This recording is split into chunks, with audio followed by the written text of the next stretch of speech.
Hello दोस्तों, काव्य शास्त्र में हम 5 चैप्टर कंप्लीट कर चुके हैं। आज हमारा 6 चैप्टर कौन सा है? रस। रस क्या है? रस का सामान्य अर्थ है आनंद। रस का क्या अर्थ है? आनंद। हर प्राणी अपने जीवन में आनंद की प्राप्ति चाहता है। आनंद प्राप्ति ही जीवन का क्या होता है? लक्ष्य। इसी प्रकार काव्य का लक्ष्य भी आनंद की प्राप्ति ही माना जाता है। काव्य का लक्ष्य क्या माना जाता है? आनंद की प्राप्ति। रसो वै स के अनुसार रस को ब्रह्म आनंद सरोहर सहोदर माना गया है। काव्य में रस को प्राण या आत्मा स्वरूप मानकर उसे सर्वोच्च स्थान प्रदान किया गया है। काव्य को क्या किया गया है? सर्वोच्च स्थान प्रदान किया गया है। इसकी डेफिनेशन देख लेते हैं। काव्य कविता, कथा, उपन्यास, नाटक आदि के पढ़ने, सुनने अथवा उनके अभिनय देखने में जो आनंद आता है उसे क्या कहते हैं? उसे रस कहते हैं। रस के भेद कितने हैं? रस के 9 भेद होते हैं, किंतु कुछ एक आचार्यों ने वात्सल्य और भक्ति को भी पृथक से रस मानकर 11 रस की कल्पना की है। एकादश रसों के नाम इस प्रकार हैं: श्रृंगार, हास्य, करुण, वीर, रौद्र, भयानक, विवत्स, अद्भुत, शांत, वत्सल और भक्ति। ये कितने रस हो गए? 11। लेकिन मेन जो इसके रस के भेद हैं वो कितने हैं? 9। श्रृंगार रस का विषय प्रेम होता है। पुरुष के प्रति स्त्री के हृदय में या स्त्री के प्रति पुरुष के हृदय में जो प्रेम जागृत होता है उसी की व्यंजना श्रृंगार काव्य में होती है। जैसे सीता और राम की का प्रेम या गोपियों और कृष्ण का प्रेम। श्रृंगार 2 प्रकार के होते हैं: संयोग और वियोग। जब प्रेमी और प्रेम पात्र जुदा नहीं हो और वियोग या विप्रलभ कौन सा रस होता है? जब प्रेम पात्र एक दूसरे से जुदा हो। इसमें विरह व्याकुलता की व्यंजना होती है। हास्य रस का विषय हास होता है। किसी विचित्र आकार या वेश या चेष्टा वाले लोगों को देखकर एवं उनकी विचित्र चेष्टाएं, कथन आदि को देख सुनकर हंसी जागृत होती है। तो वहाँ पर कौन सा रस होता है? हास्य रस। करुण रस का विषय शोक होता है। किसी प्रिय व्यक्ति के मर जाने पर या किसी प्रिय वस्तु के नष्ट हो जाने पर या किसी अनिष्ट के आने पर शोक जागृत होता है। वहाँ पर कौन सा रस होता है? करुण रस। वीर रस। वीर रस कौन सा होता है? जैसे हम झांसी की रानी वगैरह की कविता पढ़ते हैं तो वहाँ पर हमारा कौन सा भाव जागृत होता है? वीर रस। वीर रस का विषय उत्साह या जोश होता है। लड़ाई को देखकर या बाजा एवं चरणों के वीर गीत सुनकर शत्रु को सामने पाकर लड़ने का उत्साह होता है। इसी प्रकार कभी किसी दीनहीन शोक अर्थ प्राणी को देखकर दया होती है और उसका कष्ट दूर करने का उत्साह होता है। कभी याचकों को देखकर दान देने का उत्साह होता है और कभी कष्ट सह कर और प्राण देकर भी धर्म पालन करने का उत्साह होता है। इस प्रकार से उत्साह अनेक प्रकार का होता है। तो वहाँ पे कौन सा रस होता है? वीर रस। रौद्र रस का विषय क्रोध होता है। जहाँ पर हमें क्रोध उत्पन्न हो वहाँ पे कौन सा रस होता है? रौद्र रस। अपने अपकार करने वाले या शत्रु आदि को सामने देखकर क्रोध की जागृति हो, वहाँ पे रौद्र रस होता है। भयानक रस का विषय भय होता है। जब हमें कहीं पे भय और डर के भाव वहाँ पे भयानक रस होता है। सिंह इत्यादि भयंकर जीव भयंकर प्राकृतिक दृश्य, बलवान शत्रु आदि को देख सुनकर भय जागृत होता है। वहाँ पे कौन सा रस होता है? भयानक रस। विवत्स रस का विषय जुगुप्सा या गलानी होता है। रक्त, मांस, मज्जा, दुर्गंध आदि वस्तुओं से जुगुप्सा जागृत होती है। तो वहाँ पे विभत्स रस होता है। अद्भुत रस का विषय आश्चर्य या विस्मय होता है। अलौकिक या अदृष्ट पूर्व वस्तु को देखकर विस्मय का भाव जागृत होता है। तो वहाँ पे अद्भुत रस होता है। शांत रस का विषय निर्वेद और वैराग्य होता है। संसार की अनित्यता, दुखमयता आदि देखकर सांसारिक वस्तुओं से वैराग्य जागृत होता है। शांत रस की कविता में ऐसे वैराग्य की व्यंजना होती है। भक्ति की रचना भी प्राय शांत रस में ही सम्मिलित होती हैं। जैसे हम प्रेयर वगैरह करते हैं तो वहाँ पे कौन सा रस होता है? शांत रस। वत्सल रस का विषय पुत्र पुत्री, अनुज, शिष्य आदि के प्रति प्रेम होता है, जिसे हम स्नेह कहते हैं, तो वहाँ पे वत्सल रस होता है। भक्ति रस का विषय आराध्य प्रभु के प्रति अनुरक्ति का भाव होता है। इसमें आलम्बन इष्ट देव या इष्ट देवी होते हैं, तो वहाँ पे कौन सा रस होगा? भक्ति रस। रस सामग्री। स्थायी भाव। इनके स्थायी भाव कौन से होते हैं? प्रत्येक रस में एक प्रधान मनोविकार होता है, जिसके जागृत होकर परिपक्व होने से रस का अनुभव होता है। यह रस अनुभव काल में आरंभ से अंत तक बना रहता है। इसको क्या कहते हैं? स्थायी भाव। रसों के स्थायी भाव के नाम ये हैं। इनके स्थायी भाव इस प्रकार हैं: रति, हास, शोक, उत्साह, क्रोध, भय, जुगुप्सा, विषम्य, सम, शांति या निर्वेद, और वैराग्य और स्नेह। संचारी या व्यभिचारी भाव। प्रधान मनोविकार के साथ छोटे छोटे कई मनोविकार उत्पन्न होते हैं, जो प्रधान मनोविकार के परिपाक में उनकी अनुभूति को तीव्र बनाने में सहायक होते हैं और रस के अनुभव में सहायक होते हैं। ये स्थायी भाव की भांति समस्त रस अनुभव काल में स्थायी बने नहीं रहते, किंतु जागृत होकर एवं सहायता का कार्य पूरा कर करके जल तरंगों की भांति विलीन हो जाते हैं। इनकी संख्या बहुत बड़ी होती है, पर साहित्य शास्त्र में 33 प्रमुख भाव को चुन लिया गया है। भाव कितने माने गए हैं? 33।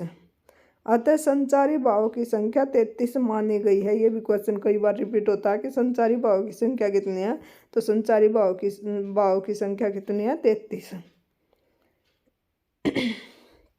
सरव, गलानी, मति, मोह, मरण, मद, शरम, शंका, सवपन, समृद्धि, हर्ष, धृति, निद्रा, निर्वेद, असूया, अपस्मार, अवहित, अमर्ष। ये क्या दिया है? ये 33 जो प्रमुख भाव हैं वो इसी श्लोक के अंदर समाये हुए हैं। विभाव। प्रधान मनोविकार के जागृत या उद्दीप्त होने के कारण को ही विभाव कहते हैं। इनके 2 भेद है। विभाव के कितने भेद हैं? 2। आलम्बन और उद्दीपन। आलम्बन जिसके आधार पर अर्थात जिसे देख सुनकर मनोविकार जागृत हों, जैसे श्रृंगार में प्रेम पात्र स्त्री या पुरुष जिसे देखकर प्रेम जागृत हो, तो वहाँ पे कौन सा रस होगा? कौन सा विभाव होगा? लंबन विभाव। उद्दीपन जो जागृत होकर मनोविकार को प्रदीप्त या उत्तेजित करे अर्थात बढ़ावे, जैसे वीर रस में मारू, बाजा, चारणों का प्रोत्साहन आदि, तो वहाँ पे कौन सा विभाव हो गया? उद्दीपन विभाव। अनुभाव मनोविकार जागृत होने पर बाह्य चेष्टाओं द्वारा प्रकट होता है। ऐसी शारीरिक चेष्टाओं को क्या कहते हैं? अनुभाव। जैसे मुख का खिलना, मुस्कुराना, रोना, निश्वास लेना, भुजा फड़कना, आंखें लाल होना, होठ चबाना, कांपना, रोमांच होना, नाक बोंच सिकोड़ना, स्तंभित हो जाना, एकटक देखना, पसीना आना, आवाज कांपना, मुख पीला पड़ जाना, जवाई आना, शरीर की शुद्धि न रहना, ये क्या हो गए? अनुभाव। अनुभाव के भी 2 भेद होते हैं, कायिक और सात्विक। कायिक अनुभाव देह संबंधी होते हैं और इन क्रियाओं पर नियंत्रण संभव हो पाता है। जैसे क्रोध स्थायी भाव के जागृत होने पर हाथ पैर चलाने की क्रिया पर चाहने पर भी नियंत्रण संभव होता है। अनुभाव के दूसरे भेद को सात्विक भाव कहते हैं। दूसरे भेद को क्या कहते हैं? सात्विक भाव। इनकी संख्या कितनी है? सात्विक भाव की संख्या कितनी है? 8। ये कौन कौन सी है? स्तंभ, संवेद, रोमांच, स्वर, भंग, कंप, वैवर्ण, अश्रु, प्रलय, ये क्या है? 8 सात्विक भाव हैं। स्तंभ, संवेद, रोमांच, स्वर, भंग, कंप, वैवर्ण, अश्रु और प्रलय। स्तंभ अंगों का जड़ हो जाना, संवेद पसीना आना, रोमांच रोम खड़े हो जाना, जैसे हम हमारे हाथों के जो रोए से होते हैं ये खड़े से हो जाते हैं, जैसे सर्दी लग रही हो उस टाइम पे। स्वर भंग होना, आवाज न निकलना या टूटना, वे पत्थु या कंप कांपना, विवर्ण रंग उड़ जाना, आंसू बहने लगना और प्रलय अचेत हो जाना। ये सभी क्रियाएं स्वतः हो जाती हैं, अर्थात ये अपने आप ही होने लगती हैं। इन पर नियंत्रण संभव नहीं हो पाता। जैसे क्रोध स्थायी भाव के जागने पर भ्रिकुटियों का तन जाना, अर्थात नाक मुंह चढ़ाने लगते हैं, मुख का रंग लाल पड़ जाना स्वतः सर्वभूत क्रिया है जिस पर नियंत्रण कर पाना संभव नहीं है। आश्रय वह व्यक्ति जिसके हृदय में कोई भाव जागृत हो। प्रत्येक रस के स्थायी भाव, संचारी भाव, विभाव, अनुभाव आगे दिए जाते हैं। इनकी सारणी इस प्रकार है। ये देखिए, रस श्रृंगार का रति प्रेम, प्रेम पात्र स्त्री या पुरुष अर्थात नायक या नायिका का उद्दीपन क्या होगा इसका, सुंदर प्राकृतिक दृश्य, वसंत, संगीत, प्रिया की चेष्टाएं। और अनुभाव क्या होगा इसका, मुख खिलना, एक टक देखना, मधुर आलाप और विनोद। प्रमुख संचारी भाव क्या है, प्राय सभी होते हैं। हास का हास या हंसी, करुण का शोक, वीर का उत्साह, रौद्र क्रोध और भयानक भय। ये पीछे हम सारे पढ़ चुके हैं। विभत्स का क्या है, जुगुप्सा, अद्भुत, विषम्य, शांत का ज़्यादातर एग्जाम में निर्वेद ही पूछा जाता है। वत्सल वात्सल्य, भक्ति का इष्ट देव के प्रति जो हमारे भाव होते हैं। रस विरोध, श्रृंगार, मित्र रस, हास्य, वीर, अद्भुत। विरोधी कौन से इसके, विभत्स, करुण, शांत, रौद्र, वीर और भयानक, ये इसके विरोधी रस हो गए। हास्य का श्रृंगार रस और इसके विरोधी कौन सा है, करुण या भयानक। करुण का मित्र रस कौन सा है, श्रृंगार, और विरोधी कौन सा हो गया, हास्य या श्रृंगार। वीर रस मित्र कौन सा हो गया इसका, श्रृंगार, अद्भुत और रौद्र, और विरोधी कौन सा हो गया, भयानक। रौद्र रस, अद्भुत, रौद्र, और इसका विरोधी कौन सा हो गया, अद्भुत, शांत और श्रृंगार या भयानक। भयानक का विभत्स और इसका विरोधी कौन सा हो गया, वीर। विभत्स का भयानक और इसका विरोधी श्रृंगार। अद्भुत का मित्र श्रृंगार और विरोधी रौद्र। शांत का मित्र श्रृंगार और विरोधी रौद्र और श्रृंगार। विरोधी रसों का एक साथ वर्णन नहीं होना चाहिए, इनका एक साथ वर्णन नहीं हो सकता, मित्र का और विरोधी रस का। रस विरोध 3 प्रकार के होते हैं। रस विरोध कितने प्रकार के होते हैं, 3 प्रकार के। कौन कौन से वो देख लेते हैं। आश्रय विरोधी, एक ही आश्रय में होने पर विरोध होता है, अन्यथा नहीं। जैसे वीर और भयानक का, अर्थात रौद्र और शांति का। आलंबन और विरोध, एक ही आलंबन होने पर विरोध होता है, अन्यथा नहीं। जैसे श्रृंगार और वीर का। निरंतर विरोध, ठीक एक के बाद दूसरे के आने पर विरोध होता है, अन्यथा नहीं। जैसे श्रृंगार और विभत्स का। रस विरोध का परिहार। आश्रय विरोध, आश्रय विभिन्न होने से मिट जाता है, जैसे वीर नायक में और भयानक प्रतिनायक में। आलंबन विरोध, आलंबन विभिन्न होने से मिट जाता है, जैसे श्रृंगार नायिका के प्रति और वीर शत्रु सेना के प्रति। निरंतरता विरोधी, विरोधी रसों के बीच में अविरोधी रस को रख देने से मिट जाता है, जैसे श्रृंगार और विभत्स के बीच में वीर, शांत और श्रृंगार के बीच में अद्भुत रख देने से। निम्नलिखित अवस्थाओं में भी रस विरोध नहीं रहता, जब दोनों में से एक प्रधान हो और दूसरा उसका अंग या सहायक बनकर आए। जब दोनों विरोधी रस किसी तीसरे रस के अंग हों। सात्विक भाव के उदाहरण, ये इनके उदाहरण दिए गए हैं। स्तंभ, स्तंभ की भांति जड़ हो जाना। जाई समीप राम छवि देखी, बई बई जनु कुंवरी चित्तर अवरेखी। कान्हे को देखती देवता सी, वृख बान लली न हली न चली। सवेद और पसीना आना, जैसे जल की बरी लाल कनी जल की, पुट पुट सुखी गए मधुर मधुर आदर वे। तन पसेरु कदली जिमी कांपी, कुबरी दसन जीभ तब चापी। रोमांच या रोम खड़े हो जाना। पुनि पुनि पर बुहि चितव नर नाहु पुलक गात उर अधिक उजाहु। गुरु रघुपति सब मुनि मन माही, मुदित भये पुनि पुनि पुलकाई। ये इसके और भी उदाहरण दिए गए हैं, देख लेना। सवरभंग, सवरभंग का क्या है? गला सूखना, आवाज़ न निकलना और स्पष्ट आवाज़ न आना। जैसे सीता और राम न बोल सकी, गद गद कंठ न खोल सकी। कंपिया कांपना, जैसे कांपी उठी वे मृदु देही, धरती घूमी या वे ही। विवर्ण, जैसे रंग उड़ जाना या पीला पड़ जाना। मुख कांति पड़ी पीली पीली, आंखें अशांत नीली नीली। अश्रु या आंसू गिरना। मोती जैसे बड़े बड़े टप टप आंसू टपक रहे। प्रलय या मूर्छित होना।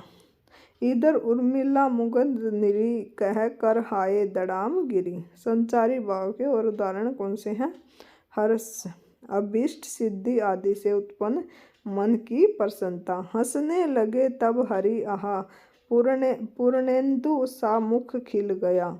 गर्व, अपनी श्रेष्ठता की भावना के कारण दूसरे की अवज्ञा करना। हे सारथे है धोरण क्या, आवे सोम देवेंद्र भी, वे भी न जीतेंगे समर में, आज क्या मुझसे कभी। उत्सुकता, उत्कंठा कार्य सिद्ध में विलंब का ऐसाए होना। पपियाँ जो प्यूं प्यूं करही, कब रे मिलूंगे राम। चपलता या शिथिल होकर नहीं बैठ सकना। मद नशा, मदफ की सी चेष्टाएं करना।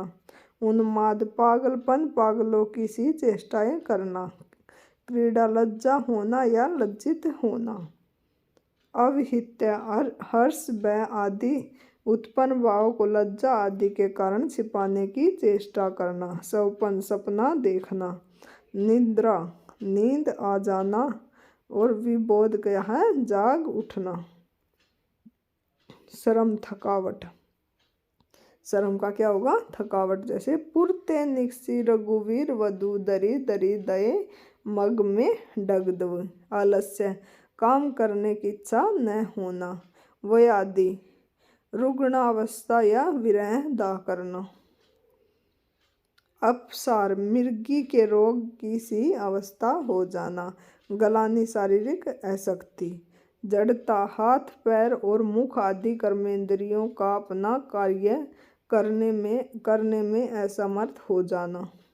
मोह, आँख कान आदि ज्ञानेंद्रियों का अपना कार्य करने में असमर्थ हो जाना। मरण, मृत्यु और मृत्यु के पूर्व की अवस्था। दैन्य, अपने को हीन समझना। निर्वेद, निर्वेद कौन सा था? शांत रस, अपने प्रति और संसार की वस्तुओं के प्रति विरक्ति। शंका, न जाने क्या अनिष्ट होने ऐसी चित्तवृत्ति होना। त्रास, आकस्मिक कारण से चौंक कर डर जाना। जैसे हम कई बार एकदम से डर जाते हैं तो वो कौन सा हो गया? त्रास। आवेग, घबराहट, जब हम किसी चीज़ से एकदम घबराते हैं। विषाद, काम बिगड़ जाने, उपाय न दिखने आदि से उत्पन्न अनुताप, चिंता। स्मृति, पहले अनुभव की हुई वस्तुओं को याद आना। वितरक, तर्क वितरक करना। धृति, धीरज होना, मानसिक उपद्रव्यों की शांति। मति, संदेह के बाद विचार द्वारा निश्चित निर्णय पर पहुंचना। अमर्ष, दूसरे के द्वारा की हुई अवज्ञा से उत्पन्न असहनशीलता, तो वहाँ पे क्या होगा, अमर्ष। असूया, दूसरे दूसरे के उत्कर्ष को देख सुनकर उद्धतापूर्वक उसकी निंदा करना। उग्रता, अपराध आदि के कारण उत्पन्न चंडता। ये रसों के अन्य उदाहरण जो दिए गए हैं श्रृंगार रस के, श्रृंगार रस के कौन थे, तुलसीदास के रामचरितमानस का उदाहरण दिया गया है। ये मैं ऊपर कर देती हूँ, एक बार पढ़ लेना, नहीं तो काफ़ी लंबी वीडियो हो जाएगी। ये संयोग रस का उदाहरण दिया गया है, ये वियोग रस का, ये पढ़ लेना एक बार। हास्य रस के, करुण रस का,